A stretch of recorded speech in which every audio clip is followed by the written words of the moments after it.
Bonjour à tous. Je me permets de faire une autre capsule sans mon dentier, hein. J'ai eu mon dentier, mais c'est un peu compliqué de s'habituer à parler avec des nouvelles dents. Alors, je vais faire une autre capsule sans mon dentier, hein, avec comme un bon vieux vieillard édenté. Alors, aujourd'hui, j'aimerais vous parler de l'agneau sacrificiel, hein. Qu'est-ce qu'il y a qui ne colle pas avec cette image? Vous savez, dans la deuxième épître aux Corinthiens, au chapitre 5, l'apôtre Paul nous dit, « En effet, Dieu était en Christ, réconciliant les hommes avec lui-même, sans tenir compte de leurs fautes, et il a fait de nous les dépositaires du message de la réconciliation. » Hein? Alors, il n'y a pas Dieu d'un côté et Jésus-Christ de l'autre, Jésus-Christ qui s'offre à son Père, qui est en colère contre les hommes et qui vient nous réconcilier avec Dieu. Non, au contraire, la Bible nous dit que Dieu était en Christ, réconciliant les hommes avec lui-même et en ne leur imputant point leur offense. Vous savez, la religion évangélique moderne voit le Père comme punissant et abandonnant son propre Fils sur la croix. Pourtant, les pères apostoliques, hein, qui avaient été les disciples de ceux que Jésus avait enseignés, ne croyaient absolument pas que Dieu avait puni son Fils. Hein. Il n'y a jamais eu d'abandonnement à la croix, mais bien au contraire, il y a eu guérison et réconciliation. Hein. Lorsque l'on a une relation avec Dieu, on voit la mort de Jésus comme une communion, comme une unicité et la merveilleuse complicité du Père et du Fils intervenant dans notre séparation. Hein. On voit l'amour de Dieu intervenant dans notre aliénation et dans nos ténèbres avec la lumière. Et le but de la mort de Jésus était de nous trouver et d'instaurer des relations avec nous dans nos manquements, dans notre mort, dans notre esclavage, et de nous recréer, de nous raviver, afin de nous ramener de la mort à la vie.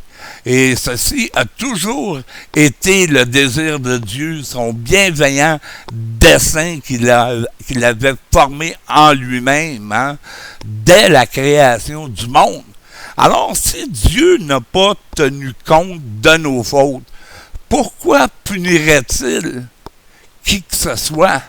Et la peur d'une punition n'est absolument pas la manière d'opérer, hein, d'un Dieu de pur amour. Bien au contraire, on sait que c'est sa bonté qui nous guide vers la repentance. Hein.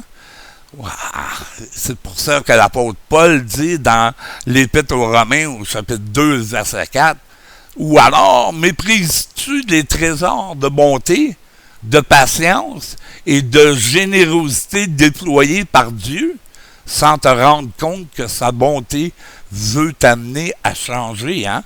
C'est la bonté de Dieu qui veut nous amener à changer. Alors, pourquoi se délecter de sacrifice? Et Dieu se délecte-t-il de sacrifice? Qu'est-ce qui ne colle pas avec cette image? Moïse, dans sa colère de voir le veau d'or, a brisé les tablettes originelles que Dieu lui avait données. Hein? Et selon les originaux hébreux, il s'agissait en fait de cubes en saphir porteurs de révélations divines que Dieu avait lui-même façonnées. Et la loi, elle est venue par Moïse, hein? Tandis que l'apôtre Jean nous dit que la grâce et la vérité sont venues par Jésus-Christ. Hein? Moïse a façonné des tablettes de pierre sur lesquels il va graver sa propre interprétation des lois de Dieu, hein, après avoir détruit les tablettes de Saphir. Il va graver ses propres tablettes et il va y mettre sa propre interprétation des lois de Dieu. Et il va créer la loi des sacrifices, hein, en plus des autres qui étaient sur les tablettes. Pour faire cesser les sacrifices, hein, y compris ceux d'enfants qui étaient offerts par les Juifs aux idoles comme le veau d'or, comme les Baals, Moloch et tant d'autres dieux. Hein, qui a permis à Moïse, c'est ces choses qui ont permis à Moïse d'introduire cette loi pour limiter les sacrifices et non pas pour les approuver. Il n'avait aucune envie ou besoin de sacrifices d'animaux pour apaiser sa soi-disant colère. Hein? Dieu n'était pas en colère et s'il l'était, il ne réclamait pas de sacrifice. Hein? Le livre des Actes est clair, hein, au chapitre 7, versets 41 à 43. Luc dit, ils façonnèrent alors un veau et ils offrirent un sacrifice à cette idole. Et ils célébrèrent de joyeuses fêtes en l'honneur de ce qu'ils avaient fabriqué de leurs propres mains. Et c'est bien ce qui est écrit dans le livre des prophètes. Hein? Est-ce à moi que vous avez présenté des sacrifices et des offrandes, dit Dieu, pendant les 40 ans de votre séjour au désert, vous, peuple d'Israël? Non, vous avez porté la tente de Moloch et l'as de votre dieu Rampha, idole que vous avez fabriquée pour vous prosterner et pour sacrifier devant elle. Hein, c'est vraiment incroyable. Ils ont porté la tente du dieu Moloch. Hein, on a toujours cette image du peuple d'Israël au désert qui transporte le tabernacle, hein, la tente de destination, qui les conduit avec la nuée de nuit et la colonne de feu. Hein. Mais ici, on nous dit qu'ils ont transporté la tente de Moloch et l'astre de leur dieu Rampha, des idoles qui se sont fabriquées pour se prosterner et sacrifier devant elles. C'est vraiment incroyable. Hein? Dieu ne voulait pas de leur sacrifice. Il dit non, je n'ai rien prescrit à vos ancêtres. Je ne leur ai rien ordonné concernant les holocaustes et autres sacrifices quand je les ai fait sortir d'Égypte, en Jérémie 7, 22. Voilà pourquoi, entrant dans le monde, Christ a dit, tu n'as voulu ni sacrifice ni offrande, tu m'as formé un corps, et tu n'as pris nul plaisir aux holocaustes et aux sacrifices pour le péché, en Hébreux 10, 5. Ça, c'est le jour où Jésus a commencé son ministère et il est entré dans la synagogue, il a ouvert le rouleau du livre d'Ésaïe, hein, il l'a déroulé et il a lu cette portion d'Ésaïe qui dit que tu n'as pas voulu aucun sacrifice et aucune offrande. Et dans le rouleau du livre, il est question de moi, voici, je viens, ô Dieu, pour faire ta volonté. Vous savez, même le roi David, après avoir commis l'adultère avec Bathsheba et après avoir fait mourir, après avoir fait assassiner son mari, savait qu'un apaisement n'était pas ce que Dieu demandait. David, dans le psaume 51, 18, dit « Car tu ne désires pas que je t'offre un sacrifice, car je t'aurais offert des holocaustes, mais tu n'y prends pas plaisir. Le seul sacrifice qui convienne à Dieu, c'est un esprit humilié.